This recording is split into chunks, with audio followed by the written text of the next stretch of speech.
In today's video, we are going to show you how to set up an Apple Pay on your child's iPhone. If your child uses an iPhone and you want them to make purchases or use contactless payments, Apple Pay can be a convenient option. However, there are some age, region, and family sharing requirements you need to be aware before getting started. So, the first thing that you need to do is make sure your child's iPhone supports Apple Pay and is running a compatible version of iOS.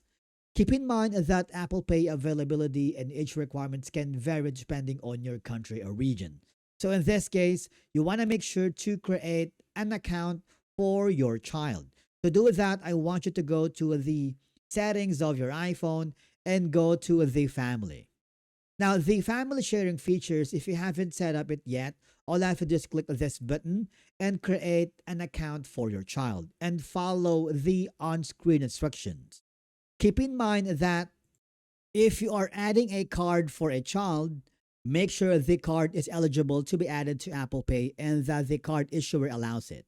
In my case, I am using a card from Chase, and all I have to do now is enter the information on the Apple Wallet. So after entering the card information, Apple may ask you to verify the card. So the verification method depends on your bank or card issuer. You might be asked to confirm the card through your banking app and receive a verification code or contact the bank. Of course, all I have to do is enter the card details manually on your Apple Wallet, and after the card has been successfully added, you can use it with your Apple Pay anywhere the service is supported. And basically, that's it for today's video on how you can add Apple Pay to a kid's iPhone. Remember, the exact options available can depend on your child's age, your country or region, and the bank or card you are trying to add. Thank you so much for watching. We will see you in the next video.